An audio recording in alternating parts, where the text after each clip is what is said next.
Yo, what's poppin', Bagel Bros, and welcome back to another Patreon rant. If you want one of these for yourself, be sure to give me $10 on Patreon. This one comes from Neon Manta, who says, "Rant about the Crastinators podcast." This is going to be a doozy.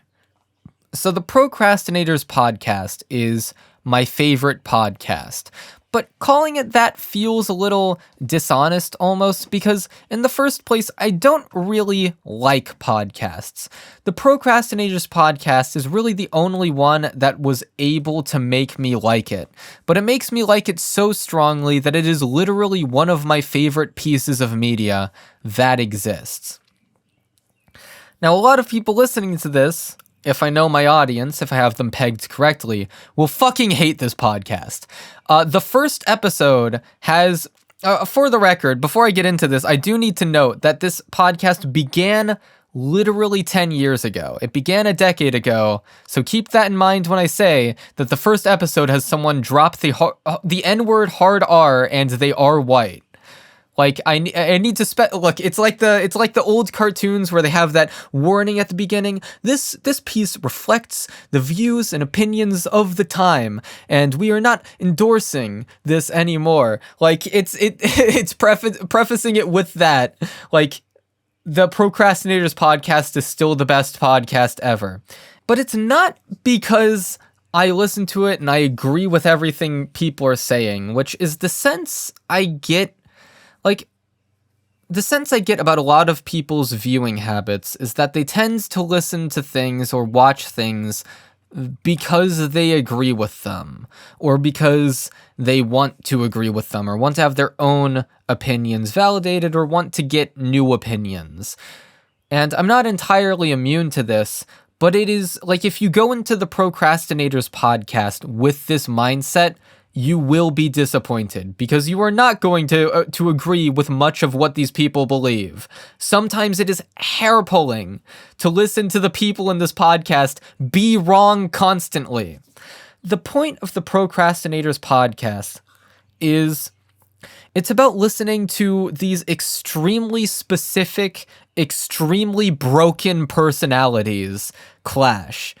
And it'll take a long time to get into why I love it so much. So, a while ago, I tried to listen to an episode of the Lemonade Stand podcast. Doug and Atrioc, I like them both, and so I thought, hey, they're in a podcast together. There's this third guy who I don't know, but, you know, surely he's cool if these other two cool people think he's chill. And I listened to it, and I am so bored within, like, not even 20 minutes.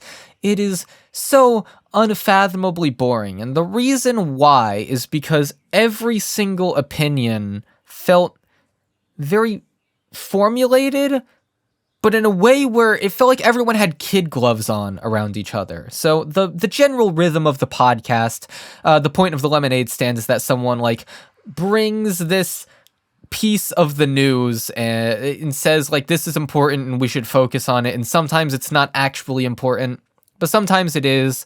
You know, they brought up the Strait of Hormuz situation in there, but everyone, like, someone would bring up a topic and someone would say, yes, I agree with that. That also reminds me of this thing. And then they would go on to their thing. Or there was, I believe, like, exactly one instance of them disagreeing on literally anything, and it was the most, like, carefully constructed, yes, I see where you're coming from, and, you know, you might be slightly right on this, but I actually have, like, the tiniest smidgen of maybe disagreement here, and I'm about to explain it, but keep in mind that, like, you might also be right. And like, I wanted to tune out so bad.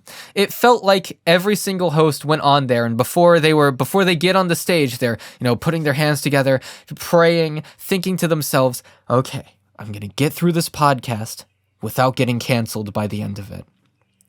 And I know that sounds, like, really harsh, and I don't mean to, like, insult these people or anything, because I like, you know, even the third guy who I don't know seemed chill. Like, I'm sure they're all fine people, and I would like them in a conversational context, but this podcast was fucking infuriating. Not even infuriating, it was just boring. I didn't like it. The Procrastinators is a very free-form discussion between extremely close friends who aren't afraid to hurt each other's feelings, who aren't afraid to yell and scream and tell each other that they should kill themselves because they're so wrong about this thing. And so, once again, if you're watching this, listening to the podcast, trying to, thinking to yourself, yes, I want to hear my opinions validated. Everyone in the show is going to be screaming at each other about how much they disagree. It is rare that everyone agrees on something, and that is part of what's so refreshing about it. But it's not just that they have, these free-form sorts of discussions that I think is interesting, or that they aren't afraid to hurt each other's feelings.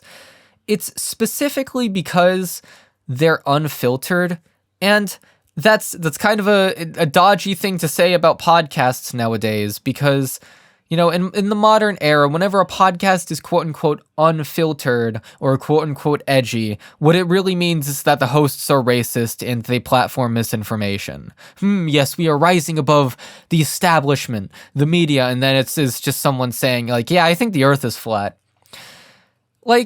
These people are actually unfiltered. They aren't grifters. They aren't putting on a show. They aren't putting on airs. They don't even make a show of it. It isn't pitched as the point of the podcast to be edgy or unfiltered. They just are. And it's a podcast that can't really exist outside of the extremely specific context in which it does. Because most internet creators, myself included, we're very formulated. We're very calculating. We know in the back of our minds what we can and can't say, and we toe the line. Sometimes we put just a pinky toe over, and then we immediately recoil back, making sure that everyone knows, but I'm not going to be like that for good. I'm just getting a little edgy in there. And, sometimes I try to be a bit more edgy or a bit more of myself, but at the end of the day, I am not capable of being 100% honest in front of a microphone. And I think few people are. Most YouTubers are very careful with what they say. What they say is extremely formulated. They are very protective of their image. And this is a podcast where, I'm sure inside their heads, they have certain things that they will not say in front of a microphone because they know it will get them in trouble. But it's about as close to unfiltered as you can get, for better or for worse. Sometimes they say things that are insane, like Nate saying genuinely unironically in one episode that he supports classical eugenics, which I'm sure he would disagree with now because that's a fucking insane thing to say. But it's also the only podcast on Earth where one of the hosts will say, yeah, I think classical eugenics would probably be kind of chill. But before the racists made it bad, as if it wasn't always racist. Sure, man. And it's on the one hand, I'm sure a lot of people listening to this probably recoiled at that and were like, why are you listening to this? Jesus Christ. He said he supports eugenics. What the fuck are you, what are you doing, Crunchy? And on the one hand, sometimes listening to this podcast does make me wonder what the hell I'm doing. But on the other hand, it's just fascinating in a way that is hard to articulate. So the idea behind the Procrastinators podcast is that everyone on there is an internet artist, specifically who is friends with each other. So they started off in the My Little Pony community of all things, which means that yes, half the hosts did turn out to be trans. Who could have guessed? And they're all these friends. And they just talk about, at first it was a topic every episode, and eventually it just became freeform, whatever happens to be on their minds. So of all the hosts, I can probably remember all of them off the top of my head. The idea behind the podcast is that not every host is on every episode, which I actually really like, because you get these extremely different dynamics depending on who is on the episode.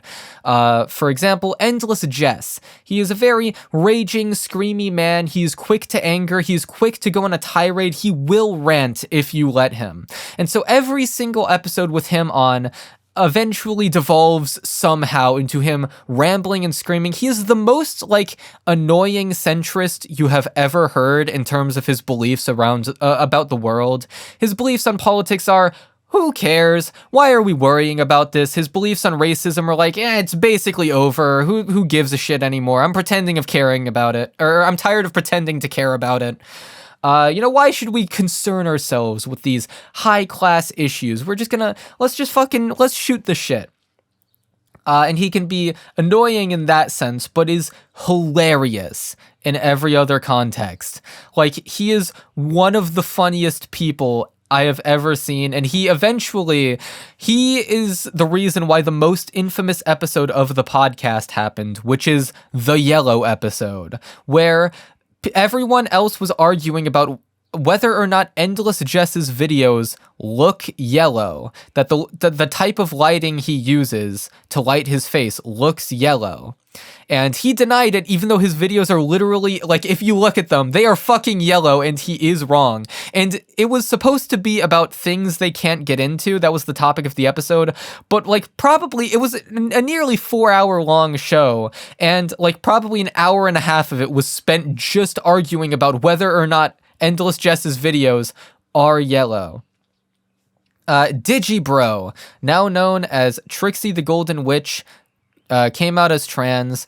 She is an anime YouTuber, or at least was extremely analytical, a raving alcoholic, eventually became addicted to weed. Very unfortunate, very always on some sort of substance after a certain point.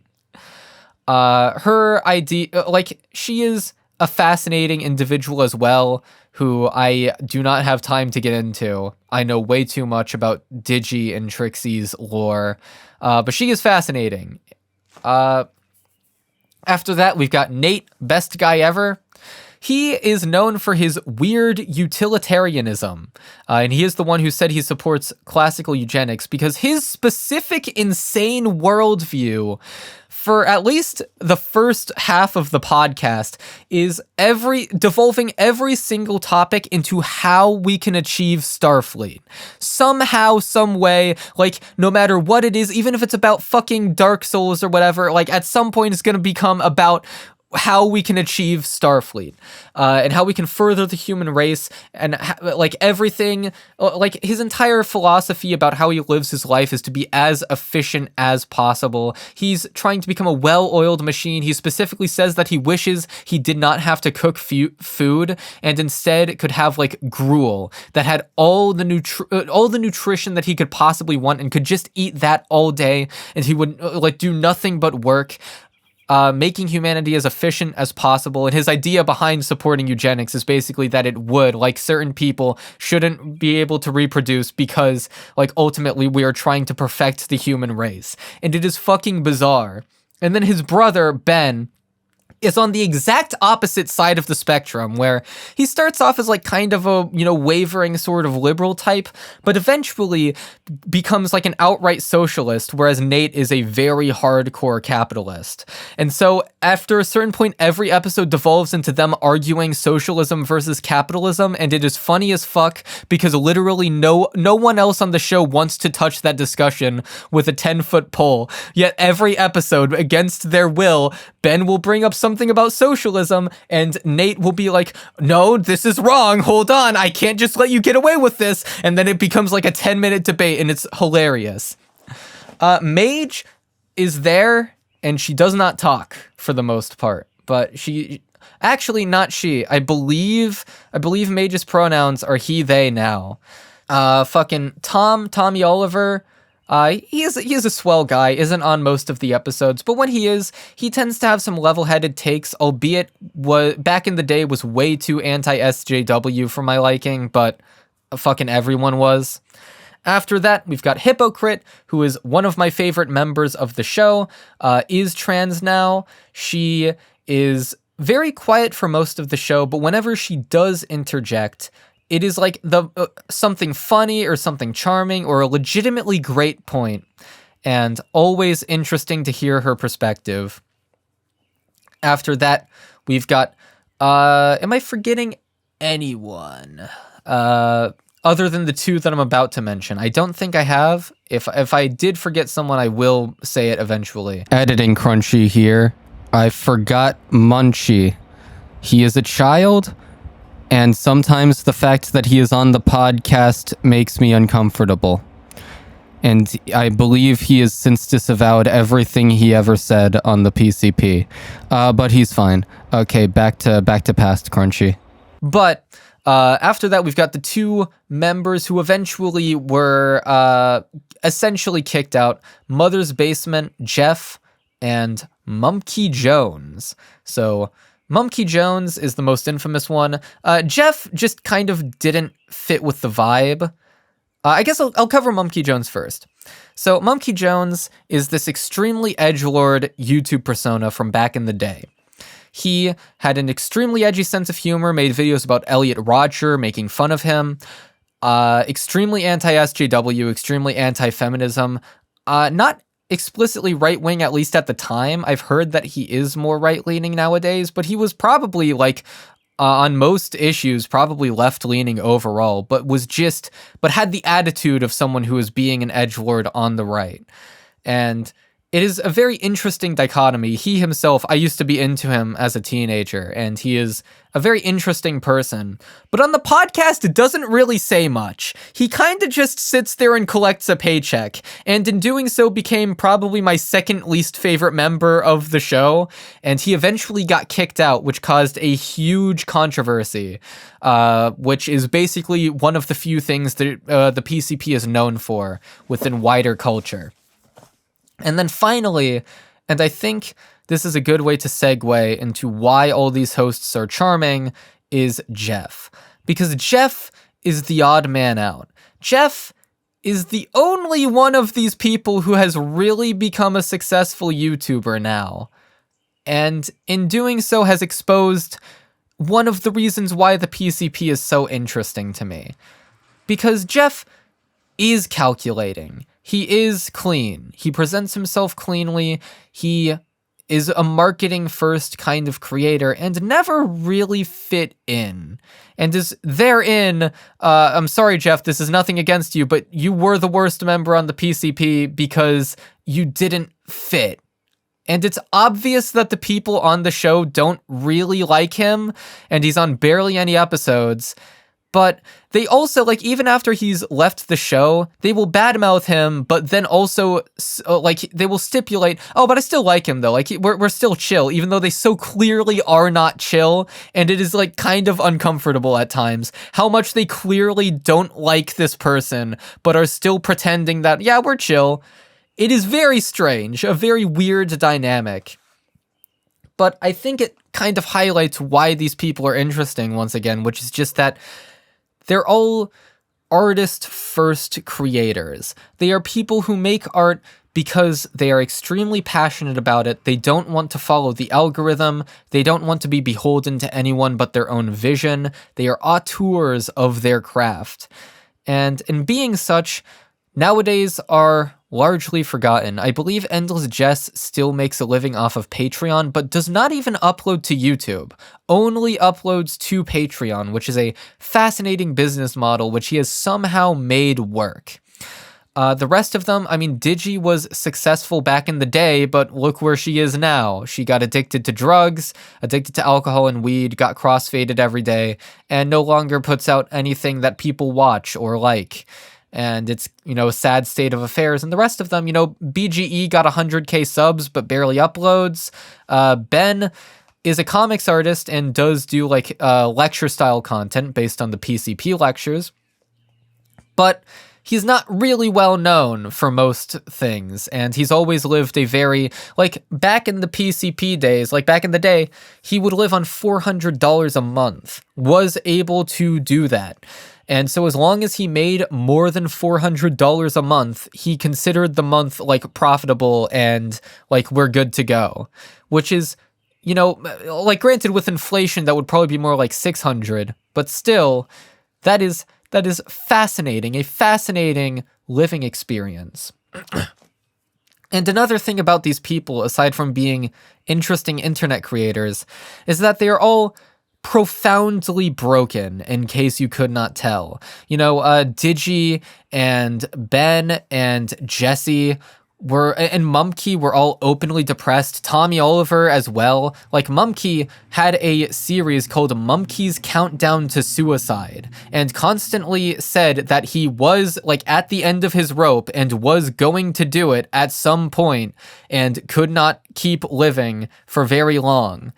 And like Digi eventually got extremely addicted to weed. In the drugs episode, Digi specifically said that she had smoked weed literally every day of the year thus far, and it was like that podcast came out on like May 8th, 2019 or something, maybe 2018, I think it was actually. Like, these are not mentally well people, and I think that is also part of the reason why I like it, as much as it almost pains me to say, where I relate to no group of people online more than the PCP. Like, they are all they are all in my career path, which is being an internet creator. They are all fucked up in the head, and I truly do believe that if you are as obsessed with the PCP as I am, that you are probably also messed up in the head somehow. I think it is a high predictor of mental illness of some kind to like this show, because like the fact that I can relate to them so strongly, I think is a smear on my character in some sense. Overall, I think this is the best podcast on earth. Like, it's so, like, I don't expect anyone else to feel the same way about this podcast that I do. But it's like watching, it really is the same sort of appeal of watching like an actual piece of art with characters that are well written. Only in this case, it's like this moving drama with all these real people, and you get to see them go through their lives. And it's almost like a tragedy, what happened to them. It's like watching a tragedy. Because if you don't know, the PCP eventually, like, the members gradually left more and more. And I have not seen all the PCP episodes, not even close. I've seen maybe half of them at this point, maybe even shy of half. I've been listening since October of last year when I was grinding the E-Baum's World video. And I would put them on while editing, and it was super fun. And that's when I first got into them. And nowadays, like, I listen to the show probably literally every day, at least for a small period of time. And just whenever I have downtime, when I'm doing the dishes, when there's something that needs to be done that isn't particularly cerebral, I listen to the PCP. And it's always a fun time. It has become part of my daily routine, to the point where I literally had a dream with Ben Saint in it the other night. And I was like, what the fuck? But, like, what it's mostly known for is the drama and controversies that followed it. You know, Mumkey Jones got kicked off, like I said, huge controversy. Jesse left the show as well around the same time because of Mumkey Jones, where Mumkey Jones's fan base was harassing Jesse. Mumkey was not doing enough to stop it. I know some of these details are contested, and I haven't looked into it especially closely, but like, so 2 members of the PCP were gone by that point. Jeff was never really that active, and so he essentially left. And then from then on, like, things stay steady for a while. But after a certain point, like, people just get less and less interested in the podcast. Eventually, its aesthetic is replaced with a graveyard, presumably signifying the show's death. And then after a certain point, I believe it gets whittled down. Like Trixie is kicked out of the show because of multiple reasons. But like she's been, addicted to drugs, starts hanging out with all these other people who are cringe and who want to interject themselves into the business of the PCP despite being like essentially strangers. She won't release a patron reward or a backer reward, rather. People fundraised Radcon 4, I think it was. And Trixie was not doing one of the patron rewards. Like, she would not release one of her lectures, even though people paid money for it. That is essentially a scam. And this is my understanding of the situation. I haven't done an actual like Crunchy Bagels main channel level of research into all of this. But honestly, I could make a video on the PCP. It would take a while, but it is possible. Or I could do a lecture on the PCP, a PCP style lecture. That's the main thing they're known for, by the way, the PCP lectures. They literally sit down all of the members of the Procrastinators podcast in a room as if it were a classroom, and then and then have them learn as if basically one member of the PCP lectures everyone on a whiteboard about some topic, and Ben is sort of keeping the spirit of that alive, as well as Nate was getting involved as well. But yeah, eventually it gets whittled down to, I believe, so it starts off with 5 left after a certain point. Then Trixie gets kicked out, Nate leaves, Tommy leaves, and eventually it becomes essentially the Ben and Hypocrite show. And it stays like that for around 100 episodes. And from what I haven't seen any podcasts from this era, but from what I've been told, it's not that good. And I can't imagine it being particularly good because it's just not the reason why I initially started watching. But from what I've heard, it's mostly the voicemails that people still watch for. Like, those are the best part. I never liked the voicemails. I think all viewer interaction is inherently corny and I hate it. But yeah, and then eventually Hippo quit because there was too much drama surrounding the PCP. Ben became kind of a drama farmer after a certain point, is my understanding. And yeah, that was the death of the PCP. Overall, literally like a 10 out of 10 piece of media from what I've seen. I have not seen all of it, like I said, but everything I've seen, it is literally one of the best things to exist. And yeah, that's about it. See ya.